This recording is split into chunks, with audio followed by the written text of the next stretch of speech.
Assalamualaikum warahmatullahi wabarakatuh, Yai. Waalaikumsalam warahmatullahi wabarakatuh. Yai, mohon maaf dengan adanya isu yang berkembang saat ini terkait pasukan berani mati atau bangsa merah. Berarti situasi Indonesia saat ini seperti apa, Yai? Terima kasih. Kaitan informasi masalah pasukan berani mati, ini memang di Jakarta kayak gitu. Saya dengar bahkan tanggal 22 besok ini ada 10.000 yang udah gerak.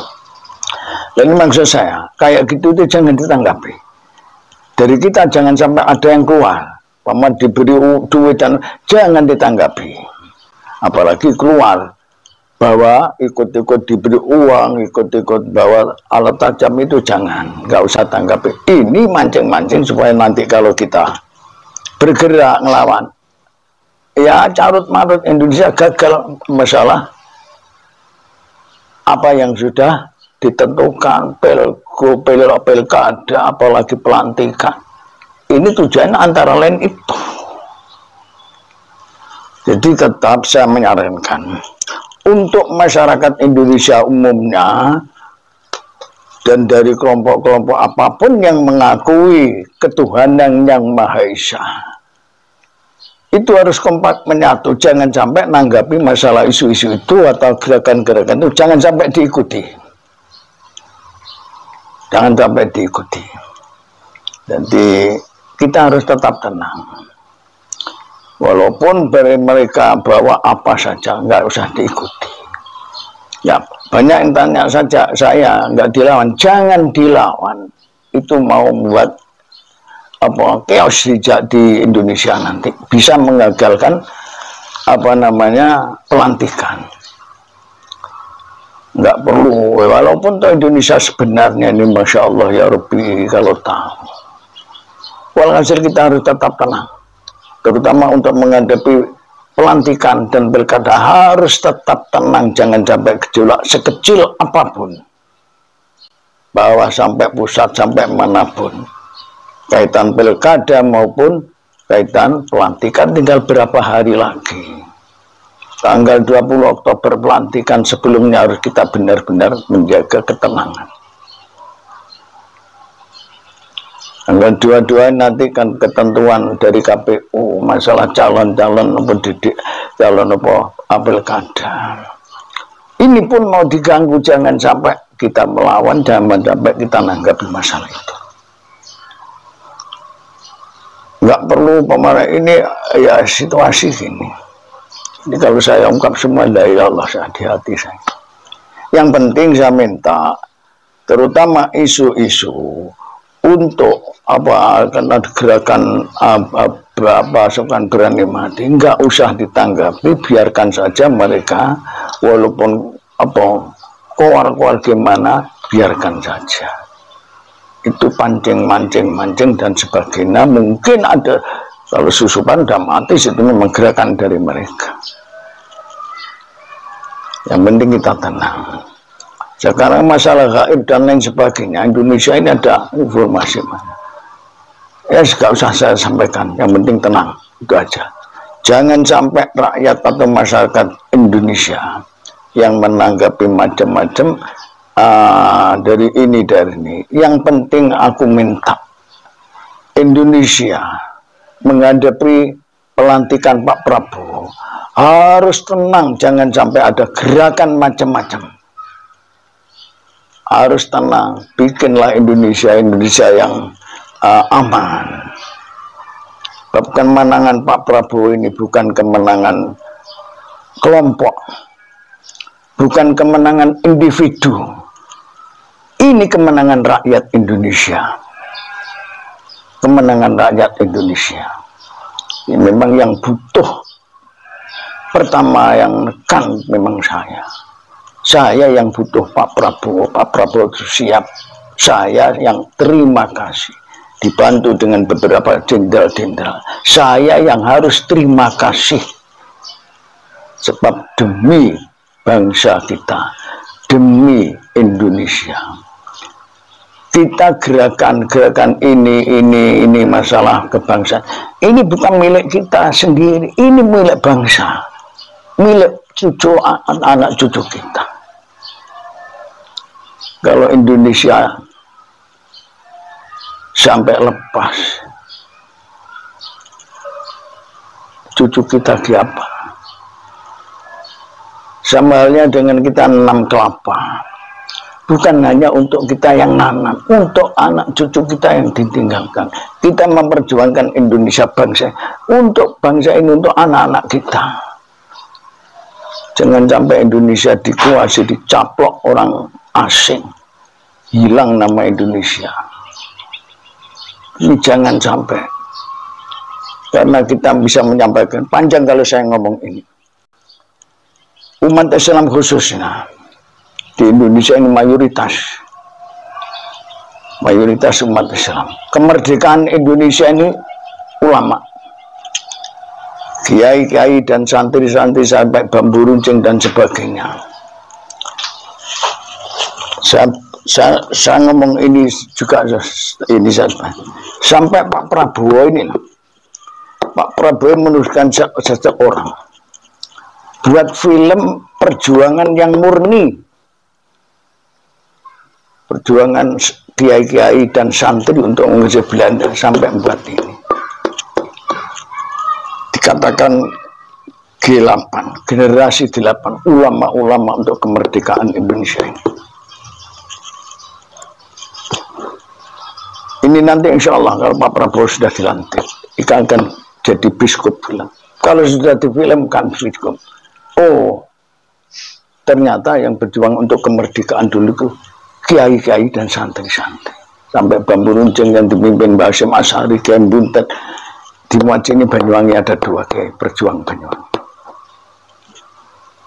Perlu saya sampaikan. Mau memberikan ini pada Pak Prabowo yang buat ini namanya Pak Jaya Tama lagi. Kepercayaan Pak itu ke sini supaya saya suruh mengantar memberikan ini pada Pak Prabowo. Siapa ya kita terang namanya. Jadi saya itu dia bisa lepas dengan apa? Kejiwaan perjuangan Indonesia untuk bangsa dan negara. Dulu 65 saya gini, di samping saya telah tengah itu yang datang adalah TNI Angkatan Darat sampai akhir. Jadi menghabiskan PK itu dengan Angkatan Darat. Jadi kalau kata-kata itu keluar, saya ini del. Nah, ini tadi memang rencangan saya. Yang telepon saya minta datang saja ke rumah. Iya. Nah, akhirnya maksud saya ingin mengembalikan bahasa dulu. Bahasanya ABRI turun desa, ABRI milik rakyat. Itu istilahnya gitu, belum TNI. Masih namanya istilahnya ABRI. Di angkatan bersenjata. Sampai orang kampung ada angkatan berjata, orang kampung. Pati angkatan berjata wakah loh. Angkatan berjata besok. Sudah itu aja. Walhasil jiwa saya nggak bisa lepas dari jiwa pejuang. Ini saya cerita dulu. Saya ini dulu mulai 63 pun dia jiwa kebangsaan. Tetap tahu sebelum itu, model kok ini, apa dirampasi, bermaghrib baru bisa serampok. Kayak gak kena anak duit zaman PKI. Setelah 63 saya udah pikir-pikir, kok ini. 65 meletus, oh iya benar. Akhir ini. Jadi di hati terus, ya jadi wong cilik guru mikir tok. Tapi kenyataan semua. Kalau masalah kaitan itu, ini ngungkap nggak lepas dari kegiatan barisan berani mati mau ini. Tapi memang di situ sang pokok. Sampai saya pada Dindarda pernah ngomong Pak Harto. Pak Harto itu adalah satu-satunya orang. Kalau menurut saya yang bisa minadzulumat ila nur. bahasa Arabnya, membawa dari kegelapan ke sinar yang terang itu pertama Pak Harto. Terang, akhirnya lengser, loh ada titik hitam, kaitan pemerintahan. Oh ternyata tenang, lepas timur. Kedua tambah petang, masuk enak mentok petang terus malah rapat. Loh tenang, sipil kedua. Tab 25 larangan ideologi komunis malah harus dihapus. Kira alhamdulillah gak berhasil. Apa yang tidak hutan mana yang tidak hancur di sipil kedua. Ini sipil ketiga. Berapa aset negara yang hilang? Sipil keempat. Apa yang tidak hancur semua di Indonesia sekarang ini 2 periode. 5 presiden setelah Pak Harto yang stabil ya harus dari TNI, dari Jenderal Pak SBY. Walhasil Indonesia menurut saya gak ada resepe, gak ada ceritanya lah presiden itu dari sipil. Gak ada resepe. Raja tentara. Dan itu saya berani maksud Prabowo. Bab kata-kata pertama waktu pertemuan itu, saya tidak ingin dan tidak akan mencalonkan presiden lagi 2024. Tapi lah ini ada tapinya. Indonesia harus aman. Ya, perjuangkan harus aman sampai akhir titik darah akhir pun Indonesia harus aman. Rakyat harus sejahtera. Saya mati bersama rakyat, hidup bersama rakyat, tenggelam bersama rakyat, timbul bersama rakyat, ekonomi harus tumbuh kembali. Di kata-kata Prabowo pertama temukan dengan beberapa jenderal dengan 20 tanggal 4 bulan 3 2022 di Hambalang. Ini saya dengan pedoman itu. Kata-kata saya tidak ingin dan tidak akan tak pas tak kumpul karo tapi Indonesia ini saya keras akhirnya siap lego. Ini ditindaklanjuti sampai sekarang. Karena itu saya minta tidak ada Prabowo ini adalah suatu figur menurut saya, figur yang bisa membawa situasi kondisi Indonesia gelap dibawa ke sinar yang terang. Minadzulumat ilan nur. Kedua adalah Pak Prabowo. Pertama membawa kegelapan, membawa dari kegelapan ke sinar yang terang untuk bangsa Indonesia menurut saya Pak Harto. Yang membawa kegelapan dari sinar yang terang kedua adalah Pak Prabowo. Insya Allah ini nanti jadi Indonesia keemasan. Kalau saya ngomong bangsa saya nggak kuat, karena hancur ya kayak gini. Kita jangan diam, jangan dianggap aman-aman. Bila lain kelihatan mata ya gitu, tapi ke dalam la ilaha illallah. Kayak ini nanti kalau sudah dilantik ini. Kita tetap harus minta pada Allah satu dengan cara fisik menjaga keutuhan bangsa, menjaga ketenangan bangsa apalagi menghadapi pilkada dan pelantikan terutama. Jangan sampai ada yang ganggu sekecil apapun untuk Indonesia ini. Kaitan pilkada silakan, semua hak mempunyai hak masing-masing. Tapi daerah masing-masing jangan sampai gejolak. Harus tetap dengan keadaan guyup, rukun, aman. Kalau keinginan saya dengan sana, memang saya mempunyai keinginan.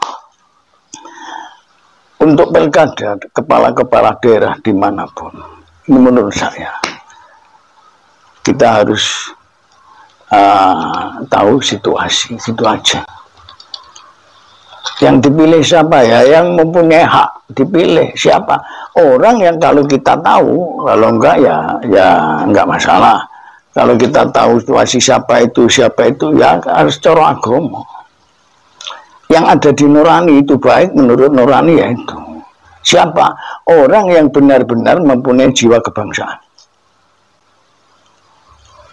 Yang tujuannya adalah maslahat umat. Harus benar-benar untuk pilkada ini keinginan saya demi bangsa dan negara. Calon-calon yang benar-benar mikir no umat, kepentingan untuk umat, untuk bangsa, untuk masyarakat. Itu menurut saya kayak gitu. Itu keinginan saya dengan anak. Tapi kalau usaha gak berhasil, itu memang takdir Allah. Kita oleh Allah hanya diperintahkan usaha. Tapi kalau punya tujuan usaha, harus usaha dengan maksimal. Walaupun maksimal 99% kalah dengan takdir Allah 1%. Kita harus rela kepada takdir Allah, gitu aja.